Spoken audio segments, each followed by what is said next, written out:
few weeks ago, we were all glued to our computers and our televisions and our phones during a football game. And it seemed before the night was over, the entire nation had tuned into that football game as a player lay on the field fighting for his life.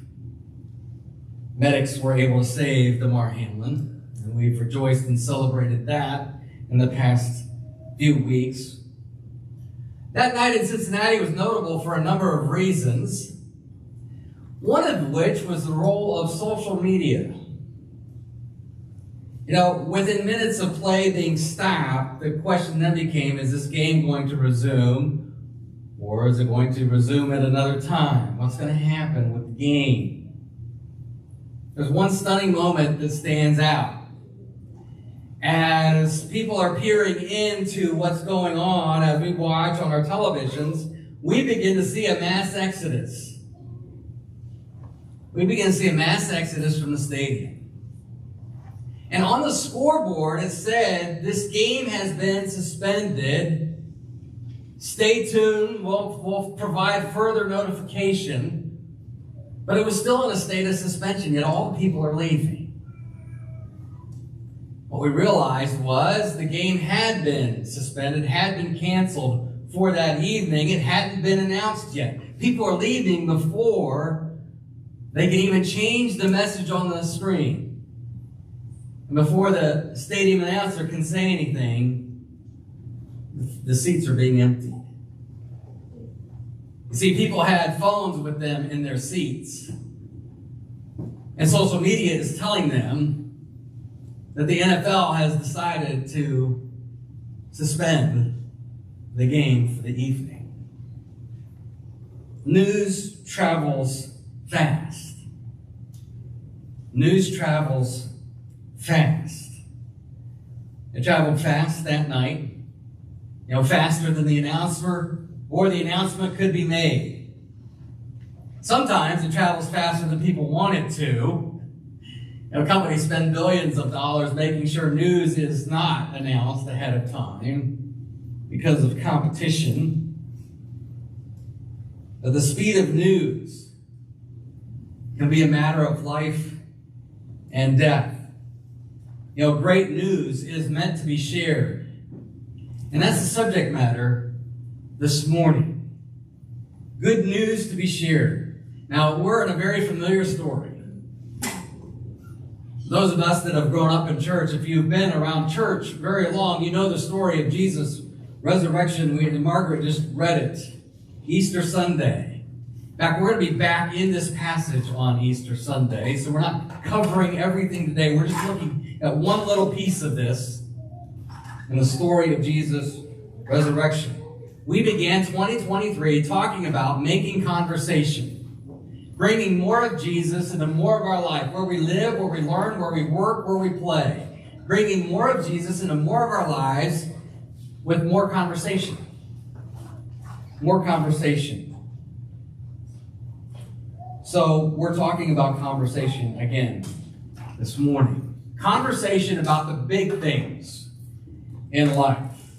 Now, we said a few weeks ago, we're going to remind you of a couple of points as we think about conversations and why we make conversations. The first thing is, those that we call the unchurched, or those who just don't go to church and haven't been to church, are more likely to come to church with a personal invite from somebody they know. That requires conversation. And then the de-churched, those who used to go to church, but they're not going to church anywhere anymore, they're not coming to church, but they're still very, very interested in a spiritual conversation. They still want to talk about Jesus. They just don't want to do it at church. Again, this is about conversation. Now, today's story is ground zero for those conversations.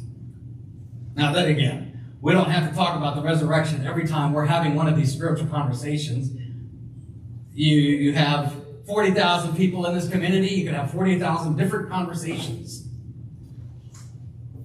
about things of a spiritual nature and Jesus. But this is ground zero. This is where it all begins. This is where it all began. It's where it all starts. The story of the resurrection. So there's a few things that we're going to see this morning in Matthew. Again, we're going to look at this in a few weeks. But this morning, for our purposes of talking about conversation, things that we need to see in this story. And the first one is the obvious. In this story, there is the death, and there's an empty tomb.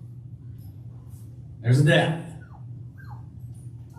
Person named Jesus, the one who was promised in the Old Testament, the Messiah, comes, lives his life, spends some time in ministry, and then he dies.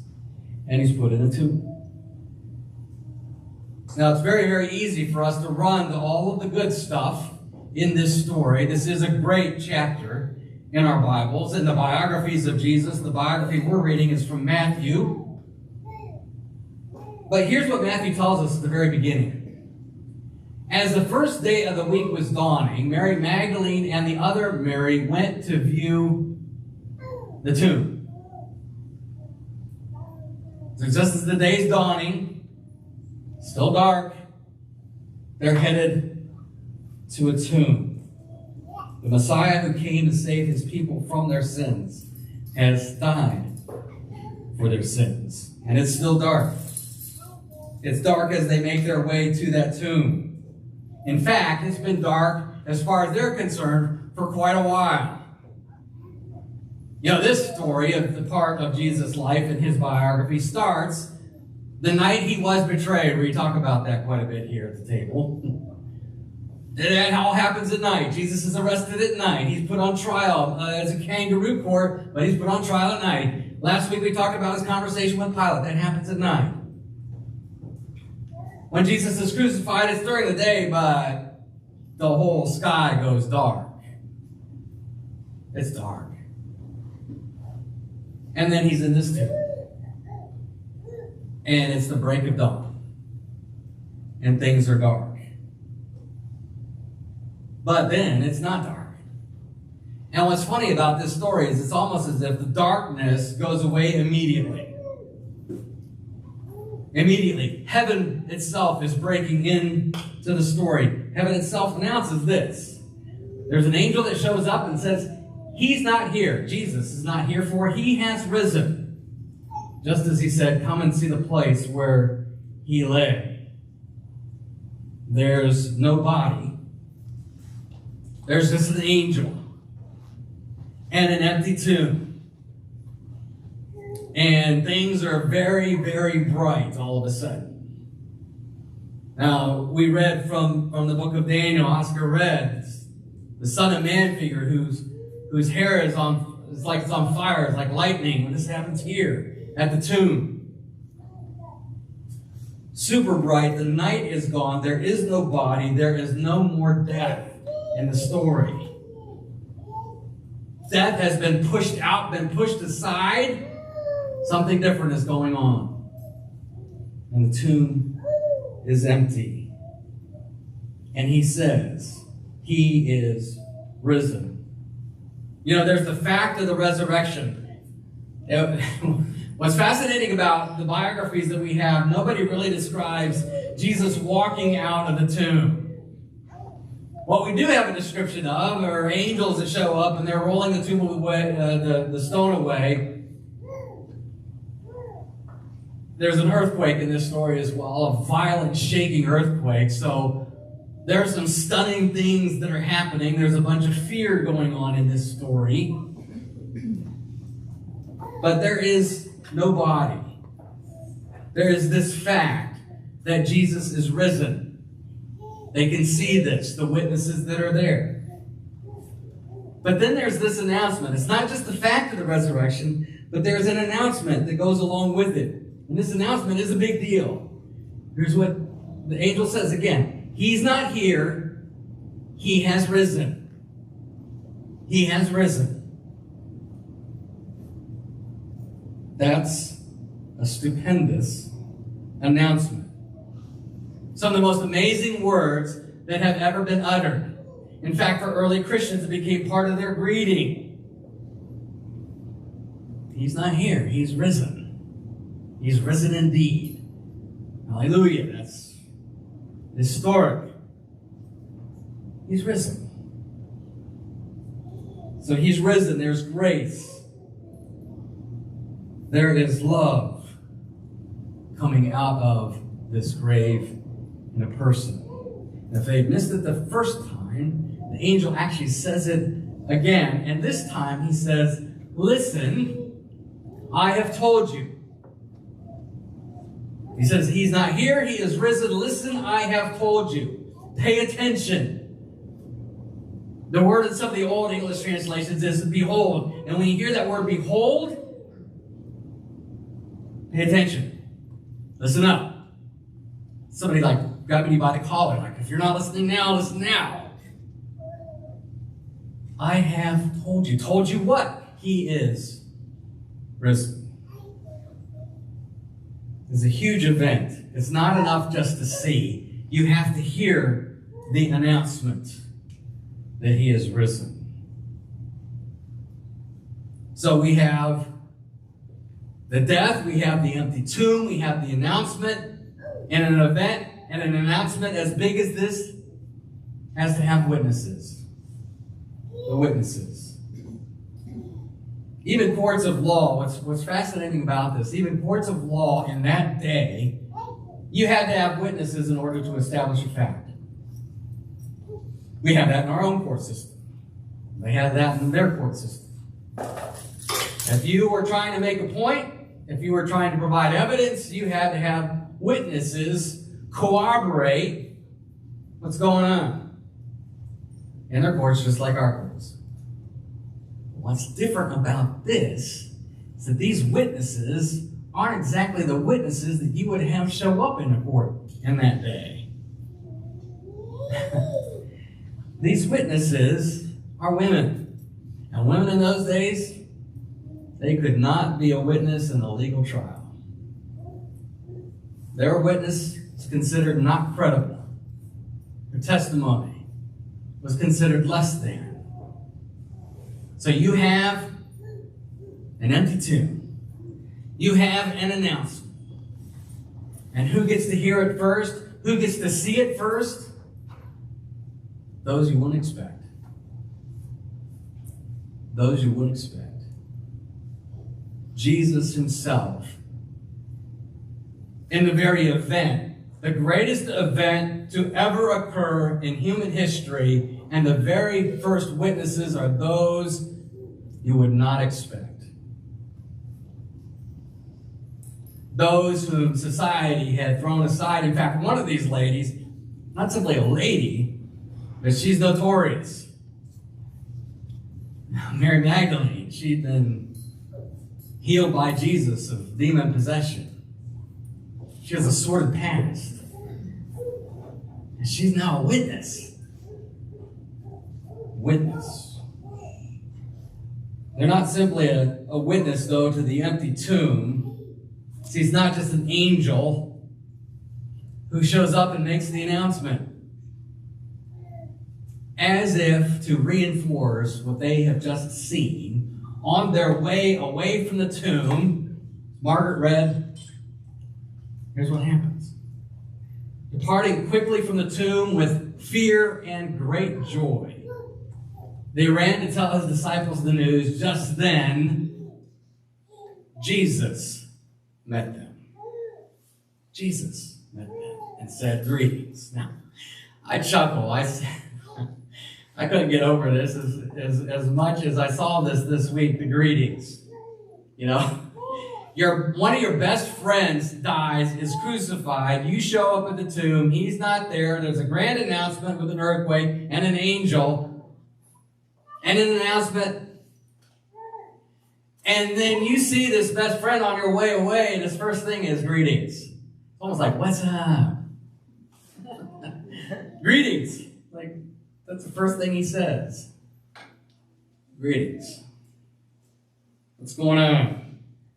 So the unbelievable news now becomes great news. They see their best friend firsthand. They're not simply witnesses to this empty tomb. They're witnesses to their friend now. Jesus. Jesus, the one who loves them, the one who has redeemed them, the one who has provided them love and grace, the one who brought them in and brought them close, even though most of the society for these ladies, they were outcasts. This is the Jesus that embraced them and loved them, and now their grief is joy. But Jesus is saying the same thing as the angel. That announcement becomes a commission. The commission. Jesus and the angel are saying the same thing. They have the same instructions. Here's what the angel says. The first thing the angel says, when he says he's not here, he's risen, he says, "Go quickly and tell his disciples he has risen from the dead." And then Jesus shows up.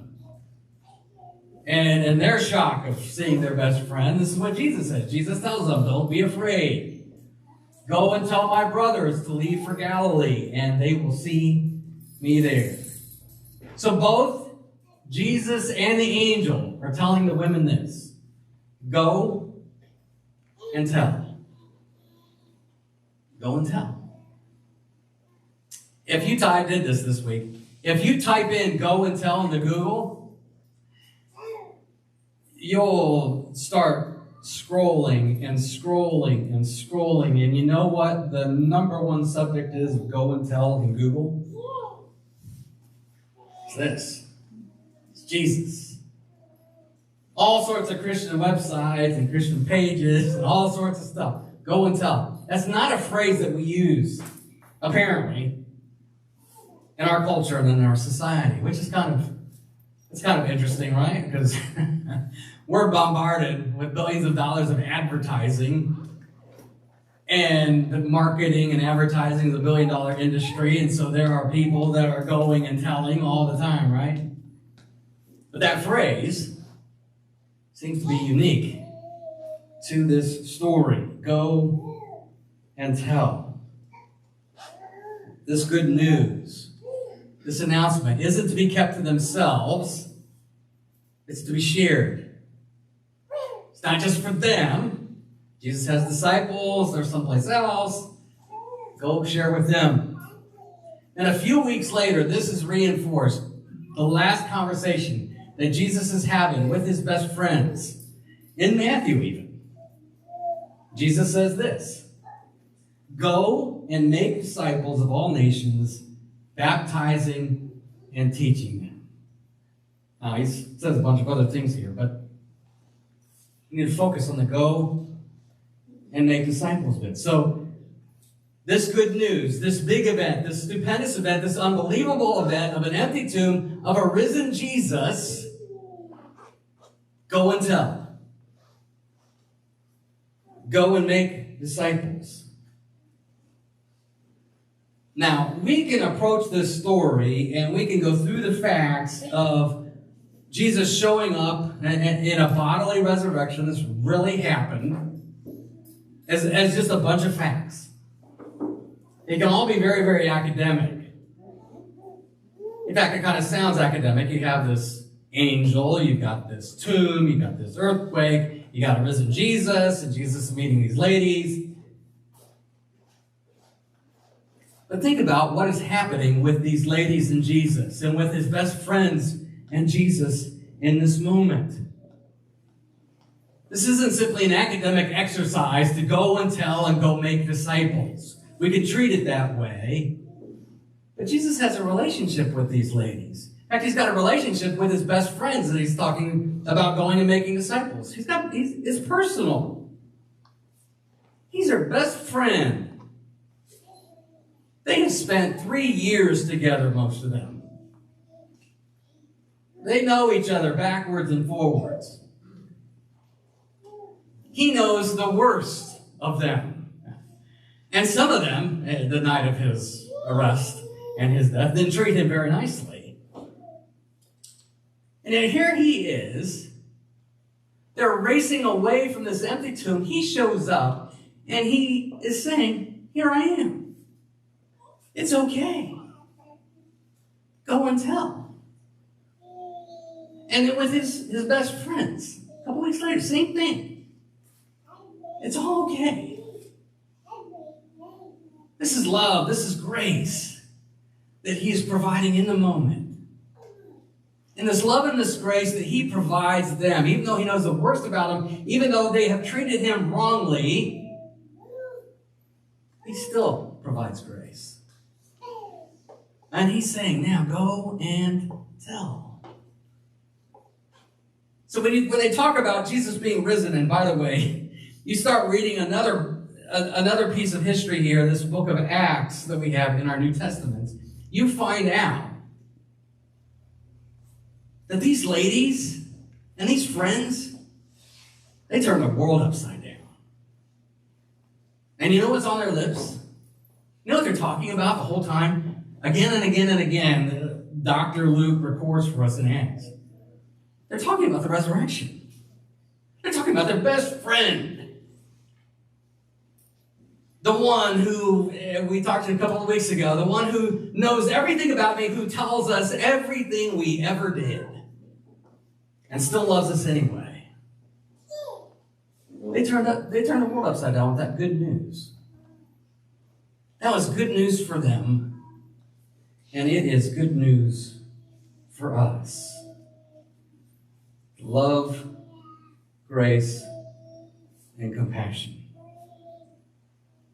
You know, this message was motivation for them. They really did go and tell. They really did go and make disciples. They were what researchers call the eager conversationalists. Eager conversationalists. Now, not all of us are that eager. But the reason why Matthew puts this in his biography of Jesus and writes it this way is so that we will be compelled, we will be enraptured, that this same story will motivate us in the same way. That we will feel compelled to go and tell, that we will feel compelled to go and make disciples. Because we've received the same grace, we've received the same life, we've received the same forgiveness. Jesus is our friend. And so, as we think about making conversation, you know, some of us kind of have that knack, but all of us have it at some point been touched by grace. And I guarantee you this morning that I am standing in front of a place where Jesus every week is giving us grace and forgiveness. We've all been touched by this. We don't share the same eagerness. Some of us are a little more reluctant, and that's another category here. But I want you to see something here as far as the eager conversationalists. We've been talking these past few weeks about the fact that most people, we've been using this bottom number here, non-Christians, those who are not yet connected to Jesus, so 55% of them, they still like to have spiritual conversations. They're still glad to have these conversations. You know, we don't need to live in fear that we're going to be broaching a subject that nobody wants to talk about. Oh, with some, there is that, obviously. But still 55%. But these numbers up here, 73, 78, 78, 86, those are those of us who have been touched by Jesus. And those higher numbers, that's simply a reflection of people who've been touched by grace, touched by love, who have tasted and seen of the resurrection. It makes them eager. Now, these are all generational categories, millennials, Gen X, boomers. Eager conversations, 86%, just love talking about Jesus. But even then, those that are reluctant, 72%. That's the rest of us. And I'll tell you the truth, I tend to fall in that second category. But regardless of whether we're reluctant or eager, we all can say that resurrection has something to do with me and you. Me and you. It's all about sharing our experience of the resurrection with somebody else. It doesn't have to be difficult. Now, I talked about this last week. We have the opportunity here next week. Jesus is in the Super Bowl. And we're going to have more information. Again, I'll send the text again around this week. Jesus is in the Super Bowl. There's a group that has spent a lot of money. If you've seen the He Gets Us commercials, there's going to be 2 more in the Super Bowl. The whole purpose of these commercials, and the 2 that are going to be in the Super Bowl, are just simply conversation starters. They're not deep. They're not deep.